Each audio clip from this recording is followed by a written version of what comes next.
So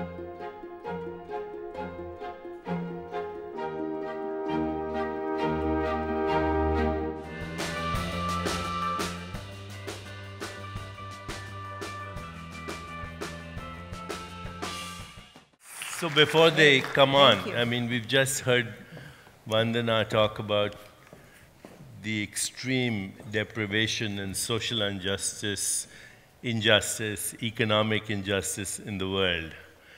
And now I'm bringing on basically two capitalists. Okay, so this is the paradox of life. It's also the complementarity of life. And Vandana is not in the room, but I see, Claudia, you're here. You need to connect with Vandana and these guys too. How can we take this extreme disparities in the world? Okay, there's social injustice of extremism. There's economic injustice. 50% of the world is living on less than $2 a day. 20% on less than $1 a day. 50% of the world is obese, 51%, and the remaining 50% is undernourished. Nobody is in balance. And we have created a capitalist society that is basically the predator of the world. So I'm inviting two capitalists now to say, and actually Paul and Dolly are both board members of the Chopra Foundation. Paul is also a board member of Just Capital. So how can we use capitalism to bring social justice, economic justice, creative ideas? Here's one. Only one. There are many. Thank you for having us. Deepak, congratulations on this most amazing symposium. My favorite part so far was last night. That was so great to watch you and listen to you. Paul Scialla was most recently a partner at Goldman Sachs, the pinnacle of finance for sure in everything to do with finance. During his time there, he realized that real estate was truly the next frontier, and a wellness revolution was born. Healthy living became something people started being aware of, again to the point of raising consciousness. We can partake in healthy eating, we can meditate, we can exercise, but what about our spaces, our homes, where we work, where we spend the majority of our time? This simple question led to thousands of hours of research on Paul and his team's part to fill the void.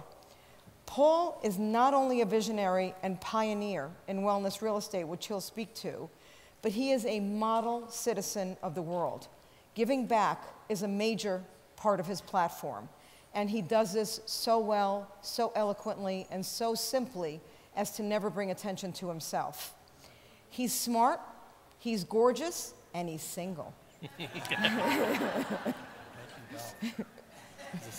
Yes. Okay. Thank you very much, Dolly. I appreciate that. Any single ladies out there? Yeah. You know that song, right? To Deepak's point, capitalism.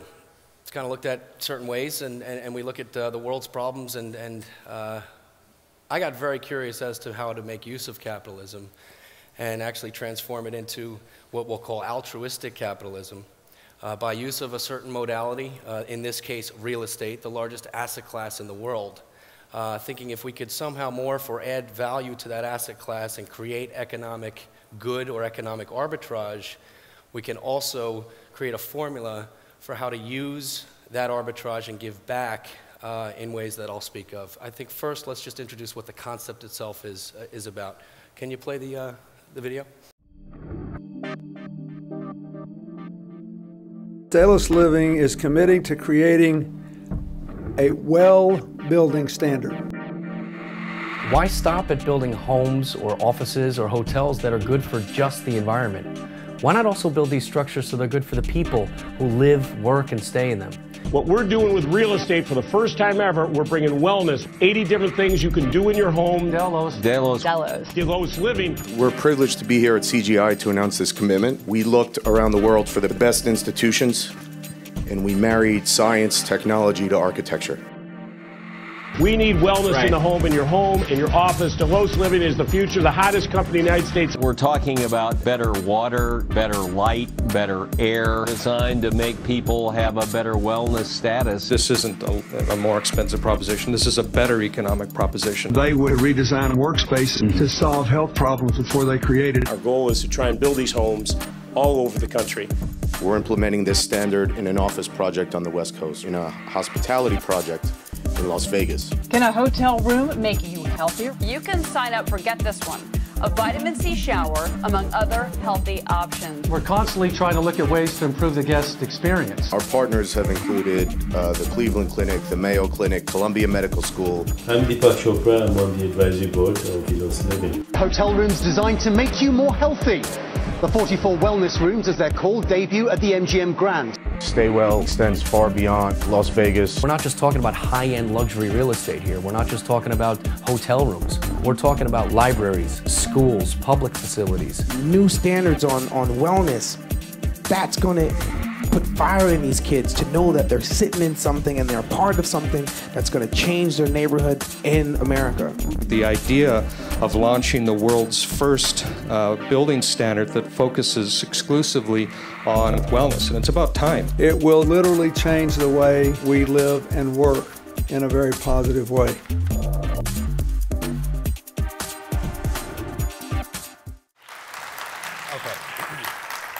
So here's what we did. We looked at this notion of sustainability in real estate, the green building movement, obviously the great things that have been accomplished over the last 15 or 20 years, and simply thought, well, why are we stopping with just environmental sustainability? Why are we not focusing also on human or biological sustainability when we build things? We spend 92% of our time indoors, our homes, our offices, our schools, and we need to start focusing on occupant or human impact and human health, not just environmental health in the built environment. Here's where it gets really interesting. By taking the largest asset class in the world, okay, $150 trillion of real estate, and combining that with the fastest growing and arguably most important industry in the world, health and wellness, $2 trillion a year spent, we've got a roadmap here to create significant economic arbitrage and significant give back. And by the give back, I'll explain here. You guys are familiar with LEED certification in the U.S. Green Building Council and the metrics and codification of an environmentally friendly building. What we have created is the WELL building standard and WELL certification, which comes towards any asset class, whether it's a school, an office building, a hotel, a home. The formula is as such. For every dollar spent on WELL certification, there's a dollar fee for that stamp. There's an arbitrage created, and there's a dollar fee for that. 51 cents of every dollar is going to go back towards housing solutions in the world.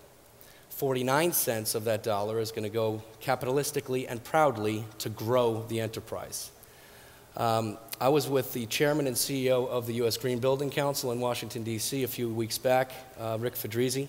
This gentleman has been responsible for implementing LEED certification in 131 countries, 9 billion square feet LEED certified over the last 15 years.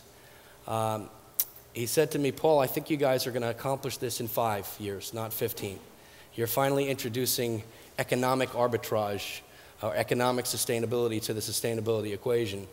To fast forward, if we were able to accomplish that penetration, we will have been able to put about half of the shelterless population on Earth under a roof. As a specific example, for instance, just about an hour and a half north of here, we'll be introducing a project, 2 million square feet, the first WELL-certified city block in downtown Los Angeles. That's a mixed-use facility. It's a shopping mall, a hotel, an office building. Out of that $2 million, $1 million will be made as profit, or less, just slightly less than $1 million, and slightly more than $1 million will go to a project we've already started in Boyle Heights, affordable housing for a public housing facility in partnership with Will.i.am. Just to give you a sense of what this is and why the consumer, the people that can afford this, will pay for it, if you will. I actually did this to my home as a test about 3 years ago. I was going through a renovation, And we got a bunch of doctors and architects together and said, well, what kinds of things can we put into 4 walls and a roof that could actually deliver preventative medical intentions to the home occupant? And we started looking at various health domains that could be addressed through the built environment. Things like cardiovascular health, respiratory health, sleep health. We were able to put 50 amenities built into the house that deliver 23 therapies passively every single day to the home occupant. Hydrotherapy, reflexology, aromatherapy. So things like posture supportive flooring, EMF shielding behind the walls, circadian rhythm lighting, which is lighting that's more conducive to balancing your circadian rhythm, giving you more energy and activity levels during the day, better sleeping patterns at night. Purified air, purified water.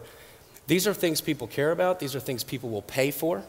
These are certainly things people will pay for in the places they spend most of their time, their homes, their offices. We'll be introducing the first well-certified office in the world, which will be CBRE's global headquarters in downtown LA. There will be 250 employees working in an environment that's more conducive to output, reducing absenteeism, increasing presenteeism, creativity, promoting collaboration. So focusing on human health, not just environmental health, and this isn't meant to skip over the environmental equation, this is a complement, but focusing on human health and combining that $2 trillion spend on preventative medicine into an asset class like real estate creates a significant economic gain.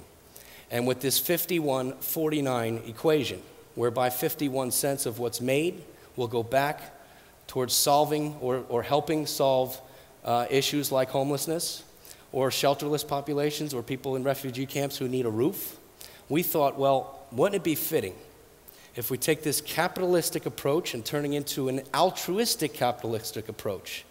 Wouldn't it be fitting if the revenue that was created, or a part of the revenue that was created, and a substantial part, from implementing a standard of wellness into real estate, wouldn't it be fitting if that money went to actually put roofs over the heads of people who need them? We want to talk wellness real estate. These 50 amenities in luxury residential or mid-level rentals or offices, that's great. But what is wellness real estate? Let's start with a roof. And that's what we're proud to introduce.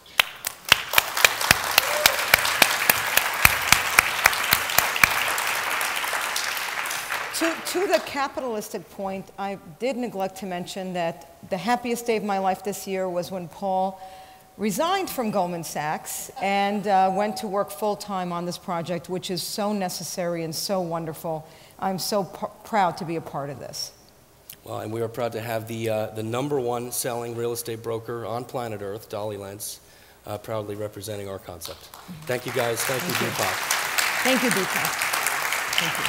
Dolly and Paul, you heard Vandana. She's not here. You heard her in the back.